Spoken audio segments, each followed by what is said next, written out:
Joining us now is Byron Donalds, U.S. Representative for Florida's 19th District, and Pam Bondi, former Attorney General of Florida, and both my friends. All right, I will start with you, Congressman Donalds. Now, talk to me about how Governor Abbott is a racist for sending immigrants to Lori Lightfoot's Chicago. He's not. And listen, if you're going to talk about that, then talk about Joe Biden.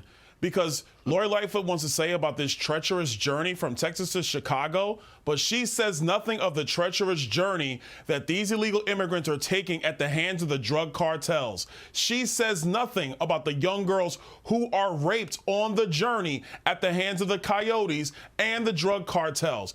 Only thing Lori Lightfoot doesn't like is that she was shown up by Greg Abbott, and frankly, all the Democrats have been, because they wanted to be sanctuary cities. Well, here you go. Now be a sanctuary city. But they like to talk tough. They like to talk like they're progressive. But when it's on their dime and on their watch, they don't want to do anything, and they don't want to lift a finger. You know, Pam, one of the things that Lori Lightfoot and Mayor Eric Adams from New York City, these are sanctuary cities, which means that for most of them who commit crimes, they're going to protect them. They're not going to hand them over to law enforcement. And even if they commit a horrific crime, they'll be out on bail anyway, and law enforcement won't find them. So these sanctuary cities provide sanctuary for people who enter the country illegally. And for many of them, and we don't know their backgrounds, if they commit another crime, they're being protected. So why do they continue to be sanctuary cities? Yeah, that's exactly right, Janine. They're protected from being prosecuted for many crimes. And, well, because she's out there grandstanding, saying, we welcome everyone, we love everyone, come here, we'll offer you resources, we'll protect you. And then when Greg Abbott calls her bluff and sends them there, she doesn't know what to do. Yeah. It's like she invited all these people to a party, and then when they arrived at the party at her house, she said, oh, I don't want you here anymore. That's exactly what she did. And I've known Greg Abbott. We were AGs together.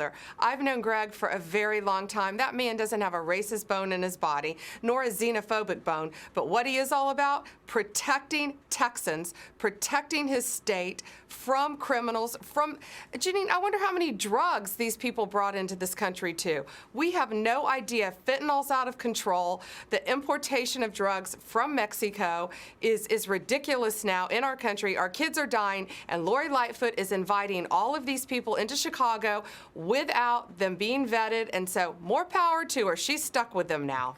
You know, Congressman Donalds, it's very interesting that, I heard Joe Biden mention fentanyl for the first time yesterday, and I, for months, have been saying I've never heard the word come out of his mouth.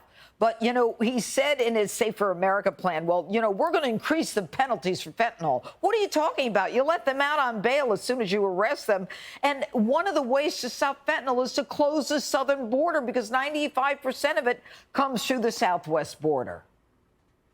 You're absolutely right, Judge. Look, the only reason why he's talking about it now is because Americans in every city of our country are dying from fentanyl. It is the #1 cause of death between the ages of 18 and 45. And so while cities and communities are struggling with this, Joe Biden has said nothing. So it must have shown up in his polling, and now he has to address it. But I got a message for the president.